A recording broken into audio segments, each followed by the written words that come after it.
ଦୁଇଟି ରସୁଣ କୁଲା ଏହି ଜାଗାରେ ରଖିଦିଅନ୍ତୁ। ସେ ନାରୀ ନିଜେ ଫୋନ୍ କରିକି ରୁମ୍କୁ ଡାକିବ, ଯାହା ଚାହିଁବେ ତାହା କରିବ। କେବଳ ଆଜି ରାତିରେ ଗୋଟିଏ ଥର କରିକି ଦେଖନ୍ତୁ।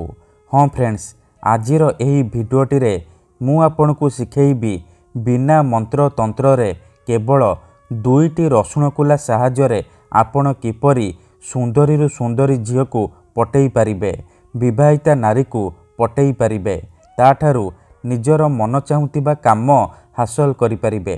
ଏହି ବଶୀକରଣ କରିବା ପାଇଁ ଆପଣଙ୍କୁ କିଛି ବି ପଇସା ଖର୍ଚ୍ଚ କରିବାକୁ ପଡ଼ିବନି କିମ୍ବା ବେଶୀ କିଛି ସାମଗ୍ରୀର ଆବଶ୍ୟକ ନାହିଁ। କେବଳ ଦୁଇଟି ରସୁଣ କୁଲା ସାହାଯ୍ୟରେ ଆପଣ ସେ ଝିଅକୁ ପଟେଇ ପାରିବେ, ପଡ଼ିଶା ଘର ସୁନ୍ଦରୀ ଭାଉଜକୁ ପଟେଇ ପାରିବେ, ତାଠାରୁ ନିଜର ମନ ମୁତାବକ କାମ ହାସଲ କରିପାରିବେ। ହଁ ଫ୍ରେଣ୍ଡସ୍, ଆପଣ ସମସ୍ତଙ୍କର ଇଚ୍ଛା ଥିବ ନିଜ ପସନ୍ଦର ଝିଅକୁ ପଟେଇବା ପାଇଁ, ପଡ଼ିଶା ଘର ଭାଉଜକୁ ପଟେଇବା ପାଇଁ, ତାଠାରୁ ନିଜର ମନ ମୁତାବକ କାମ ହାସଲ କରିବା ପାଇଁ। କିନ୍ତୁ ଇଏ ଏତେ ସହଜ ନୁହେଁ। ଏଥିପାଇଁ ଆଜିର ଏହି ଭିଡ଼ିଓଟି ଆପଣଙ୍କର ଇଚ୍ଛାକୁ ପୂରଣ କରିବ। କାରଣ ଆଜିର ଏହି ଭିଡ଼ିଓଟିରେ ମୁଁ ଆପଣଙ୍କୁ ଶିଖେଇବି ବିନା ମନ୍ତ୍ର ତନ୍ତ୍ରରେ କେବଳ ଦୁଇଟି ରସୁଣ କୁଲା ସାହାଯ୍ୟରେ ଝିଅ ପଟେଇବା ପାଇଁ ବଶୀକରଣ, ବିବାହିତା ନାରୀକୁ ପଟେଇବା ପାଇଁ ବଶୀକରଣ। ଏହି ବଶୀକରଣ ଏତେ ଶକ୍ତିଶାଳୀ କି ଯିଏ ବି ଏହାକୁ କରିଛି 100ରୁ 100% ସଫଳ ହେଇଛି।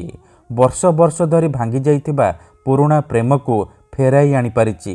ଶାଶୁ, ନଣନ୍ଦ, ଦିଅର, ଭାଉଜ କାହାକୁ ବି ନିଜ ବଶରେ କରି ତାଠାରୁ ନିଜର ମନ ମୁତାବକ କାମ ହାସଲ କରିପାରିଛି। ନମସ୍କାର ଫ୍ରେଣ୍ଡସ୍, ଓଡ଼ିଆ ଫଣ୍ଡା ଚ୍ୟାନେଲକୁ ଆପଣମାନଙ୍କୁ ସ୍ୱାଗତ। ଦୁଇଟି ରସୁଣ କୁଲାର ଏହି ବଶୀକରଣ ପ୍ରଚଣ୍ଡ ମହାଶକ୍ତିଶାଳୀ ବଶୀକରଣ। ତେଣୁ ମୋର ଆପଣମାନଙ୍କୁ ଅନୁରୋଧ କି ଏହାକୁ ଆପଣ ଭାବିଚିନ୍ତିକି ପ୍ରୟୋଗ କରିବେ। ମନରେ କୌଣସି ଖରାପ ଉଦ୍ଦେଶ୍ୟ କିମ୍ବା କୌଣସି ଖରାପ କାମ ପାଇଁ ଆପଣ ଦୁଇଟି ରସୁଣ କୁଲାର ଏହି ବଶୀକରଣକୁ ପ୍ରୟୋଗ କରିବେନି। ଯଦି ଆପଣ ସତରେ ସେ ଝିଅକୁ ଭଲ ପାଉଛନ୍ତି, ତାକୁ ବିବାହ କରିବାକୁ ଚାହୁଁଛନ୍ତି, ତେବେ ଆପଣ ଦୁଇଟି ରସୁଣ କୁଲାର ଏହି ବଶୀକରଣକୁ ପ୍ରୟୋଗ କରିବେ। ଅନ୍ୟଥା ମନରେ କୌଣସି ଖରାପ ଉଦ୍ଦେଶ୍ୟ କିମ୍ବା କୌଣସି ଖରାପ କାମ ପାଇଁ ଆପଣ ଦୁଇଟି ରସୁଣ କୁଲାର ଏହି ବଶୀକରଣକୁ ପ୍ରୟୋଗ କରିବେନି। ଠିକ୍ ଅଛି, ତେବେ ଏହି ବଶୀକରଣ କରିବା ସବୁଠାରୁ ସହଜ। ଏହାକୁ ଆପଣ କିପରି କରିବେ, କେମିତି କରିବେ, ଏହାର ପ୍ରୟୋଗ ବିଧି କ'ଣ, ମୁଁ ଆପଣଙ୍କୁ ଶିଖେଇବି। ସମ୍ପୂର୍ଣ୍ଣ ପ୍ରୟୋଗ ବିଧି ଠିକ୍ ଭାବରେ ଶିଖେଇବି। ଜାଣିବା ପାଇଁ ମୋର ଆପଣମାନଙ୍କୁ ଅନୁରୋଧ କି ଆପଣ ଭିଡ଼ିଓଟିକୁ ମୂଳରୁ ଶେଷ ପର୍ଯ୍ୟନ୍ତ ପୁରା ଧ୍ୟାନ ସହିତ ଦେଖିବେ।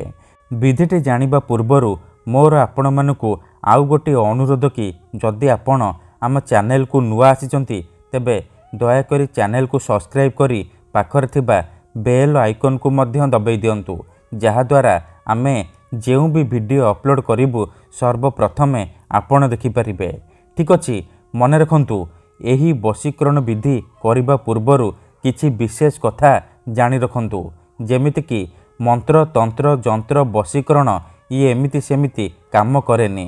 ମନରେ ସମ୍ପୂର୍ଣ୍ଣ ବିଶ୍ୱାସ, ନିଷ୍ଠା ଆଉ ଏକାଗ୍ରତାର ସହିତ ଆପଣଙ୍କୁ ଏହି ବଶୀକରଣ କରିବାକୁ ପଡ଼ିବ। ତେବେ ଯାଇ ମୁଁ ଆପଣଙ୍କୁ ଗ୍ୟାରେଣ୍ଟି ଦେଉଛି, ଆପଣ ଯେଉଁ ଝିଅ ବା ନାରୀ ଉପରେ ଗୋଟିଏ ଥର ଏହି ବଶୀକରଣ ପ୍ରୟୋଗ କରିଦେବେ, ସିଏ ସେହି ସମୟଠାରୁ ଆପଣଙ୍କ ଆଡ଼କୁ ଆକର୍ଷିତ ହେବାକୁ ଲାଗିବ। ପାଗଳି ପରି ଆପଣଙ୍କୁ ଭଲ ପାଇବାକୁ ଲାଗିବ। ଆପଣ ତାକୁ ଯାହା କହିବେ ସିଏ କରିବ। ଯେଉଁ ଝିଅ ଆପଣଙ୍କୁ ଭାव ଦେଉନଥିଲା, ସିଏ ନିଜେ ଆସିବ ଆପଣଙ୍କ ସହିତ କଥା ହେବ, ଆପଣଙ୍କୁ ଭଲ ପାଉଛି ବୋଲି କହିବ। ପଡ଼ିଶା ଘର ଭାଉଜ ହାତ ଧରି ରୁମ୍କୁ ଡାକିବ, ଯାହା ଚାହିଁବେ ତାହା କରିବ। ଆପଣଙ୍କର ସବୁ ଇଚ୍ଛା ପୂରଣ କରିବ। କୌଣସି ପ୍ରକାର ବାଧା ଦେବ ନାହିଁ। ଠିକ୍ ଅଛି, ତେବେ ଏହି ବଶୀକରଣ ବିଧିକୁ ଆପଣ କିପରି କରିବେ, କେମିତି କରିବେ, ଧ୍ୟାନ ସହିତ ଶୁଣନ୍ତୁ। ଏହି ବଶୀକରଣ କରିବା ପାଇଁ ଆପଣ ଦୁଇଟା ରସୁଣ କୁଲା ଆଉ ଗୋଟିଏ ଛୁଞ୍ଚି ଆଣିବେ। ଦୁଇଟା ରସୁଣ କୁଲା ଆଉ ଛୁଞ୍ଚିର ସାହାଯ୍ୟରେ ଆପଣ ସୁନ୍ଦରୀରୁ ସୁନ୍ଦରୀ ଝିଅକୁ ନିଜ ବଶରେ କରିପାରିବେ। ପଡ଼ିଶା ଘର ଭାଉଜକୁ ପଟେଇ ପାରିବେ, ତାକୁ ନିଜ ବଶରେ କରିପାରିବେ। ମନେ ରଖନ୍ତୁ, ଏହି ବଶୀକରଣ ବିଧିକୁ ଆପଣ କେବଳ ଶୁକ୍ରବାର ଦିନ କରିବେ। केउं भी समय करिपारिबे।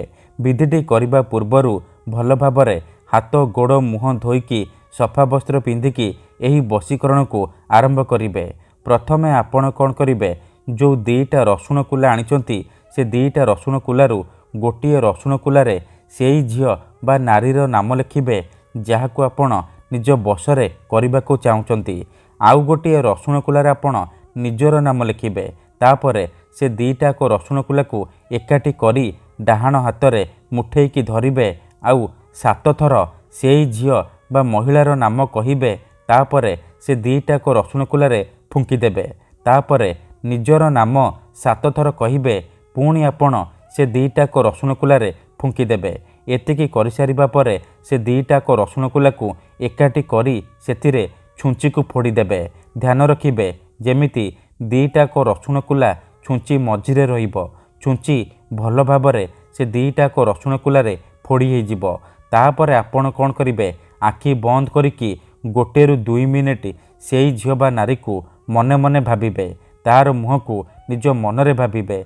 एमिति भाबिबे जेमिति सिए आपणकर बसरे हो जाइछि, आपणकर सबु इच्छा पूरण करुछि। एहीपरि आपण भाबी सारिबा परे कौन करिबे, से छुंची आउ रसुण कुला को सेहीपरि नेइकी कौनसी एक फूल गछ मूलरे अल्प टिके माटी खोलिकी पोती देबे। ग्यारंटी देउछि एतिकी करिकी देखंतु से झियो हेउ बा विवाहिता नारी आपणक आड़कू आकर्षित हेबाकू लागिबो। धन्यवाद।